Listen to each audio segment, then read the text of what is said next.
Гэта візіт для Пола Пекера, старшыні камісіі па захаванню амерыканскай спадчыны за мяжой у Брэст-першы. На сваю пасаду ён быў прызначаны асабіста прэзідэнтам Злучаных Штатаў Амерыкі Дональдам Трампам. Галоўная задача ведомства, якім кіруе Пол Пекер, абаронай захавання могілак, помнікаў і гістарычных будынкаў па ўсёй Еўропе. У 16 годзе Беларусь і США заключылі пагадненне ў гэтым накірунку. Цікавасць амерыканскага боку выклікана выяўленнем масавага пахавання ахвяр Халакосту, больш за 1200 чалавек. Падчас сустрэчы Александр Рахачук выказаў афіцыйную пазіцыю горада па пытаннях ушанавання памяці ахвяр генацыду і падзяліўся некаторымі планамі на будучыню. Так у Брэсце ў хуткім часе з'явіцца сінагога, плануецца будаўніцтва лапідарыя, рыхтуецца асобная экспазіцыя ў гарадскім музеі. Ідзе актыўнае абмеркаванне праекта памятнага знака на месцазнаходжання астанкаў, працуюць мастакі і архітэктары.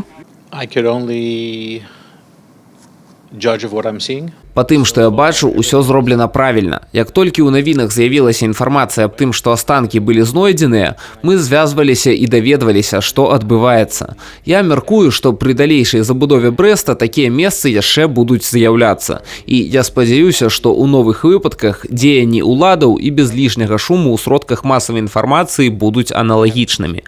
Пра тое, што адбывалася ў мінулым, мы не можам забыцца.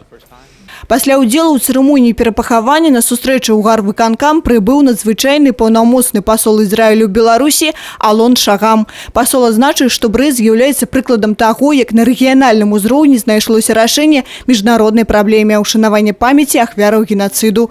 Гучалі словы падзякі, шмат гаварылі пра будучыню. Все было сделано очень профессионально, очень эффективно, очень достойно.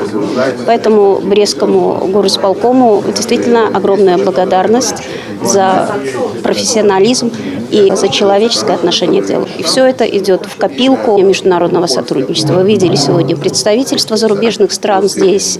Это и Соединенные Штаты, и Германия, и Израиль, и представители других стран, дипломатический корпус. У планах падрыхтоўка да выдання кнігі памяці аб яўрэях не толькі Брэста, але і рэспублікі. Крысціна Протасавіцкая, Роман Філюціч, Александр Сівіцкі, тэлерадыёкампанія Брэст.